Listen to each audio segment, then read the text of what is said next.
Hello, good evening, everyone. I'm Archana Krishna, counseling psychologist, master NLP trainer, and hypnotherapist. Today I'm in front of you all to speak about one more small topic about secret of parenting. So today we will discuss, as I mentioned, when to use S, when to use no, how to use S and how to use no. So why we are going to talk and what is the importance of S and no in parenting? Let me say, my friends, one example. We will be seeing most of the parents who are working, who are completely occupied. Working doesn't mean only going to office. Like even at home, if at all they are completely occupied with all the work, even they are. Few of them have a nature, hello Lalit, few of them have a nature, whenever their kids come and ask them any question, anything, mom, I want, without listening, without completing the statement and sentence, instantly the word no comes from their mouth. Isn't it? Just recall those incidences. It could be a chocolate, it could be a pen, or it could be anything.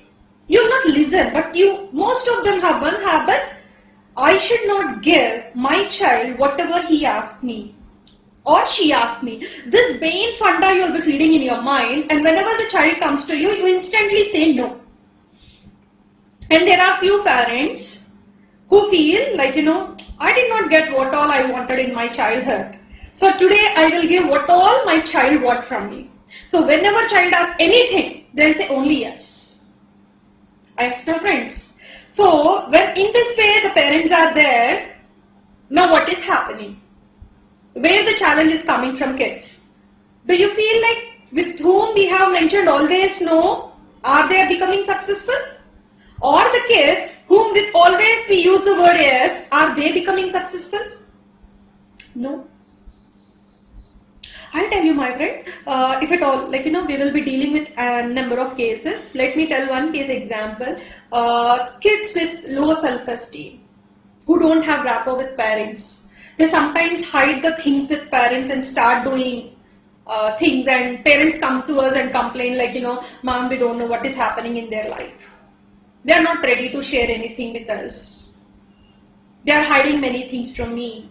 They are taking away money from home and buying the things.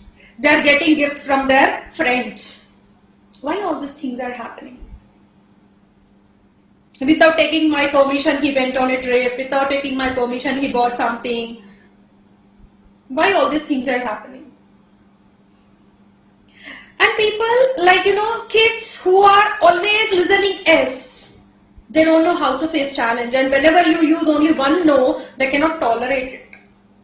Right? So all these things resemble in our life, right? So now, remember, when we are bringing up kids, we need to condition them. We need to condition them right from the childhood, like we need to have certain rules. For these aspects, my mom and dad will say yes to me, and for these aspects, mom and dad will not accept. They have a hard no. These two clarity we need to feed in their head. It will not come once we just say them. Because all of you might have heard one statement like, kids will not listen to parents, kids will follow parents. So if you are in a hurry and you want to pamper your child, you will say yes. You have leisure time, you are stressed out and you are not willing, you say no to them. These kind of stuff will not work. Then they will take advantage of your mind, how it is different situations, how it is having a different play. They'll have these calculations and they'll move according to it. So if you want to program your kid, if you want to program your child, don't frequently use the word no. If you start using the no, one day your strong no will become their strong yes. So don't give that chance to your child, and specifically the strong no will become strong yes for your child when they are in adolescent age.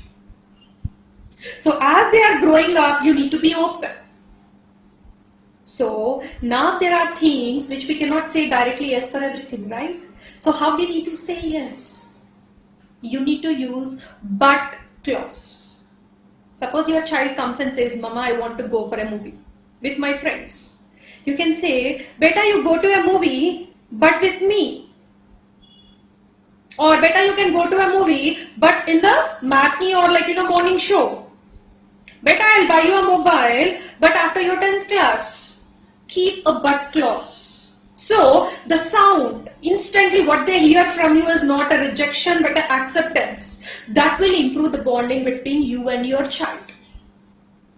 And another important point is, when you keep on accepting everything, and really at times in life we will get few severe issues where we need to absolutely say no for it, then your child will respect, because they know Mama many times accepted what we said, so this time we need to admit her.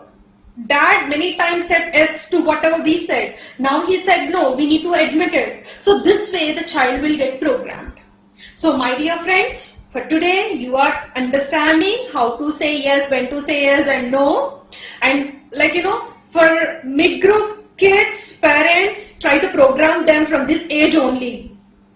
Kids will come and ask you, Mama, I want to play a mobile. You say, yes beta, but after finishing all your homeworks. But abruptly what comes from parent mothers? No. The child will come and ask you, Mama, I want a cycle. You say, yeah, absolutely, but next year. What goes wrong in it? But the child will not listen the word no from you, right? So, in this way you start programming. And parents of adolescents who already program, because once they are into teenage, they have their own world, they have their own mindset. So, with them, first try to listen to them. Listen to them to understand, not to just wait to deliver what you want to say them.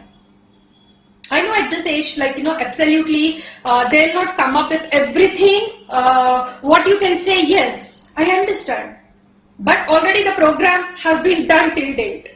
Could be of 13 years, 14 years or 15 years. So now what is left in our hands is, say yes, but keep but clause or if clause.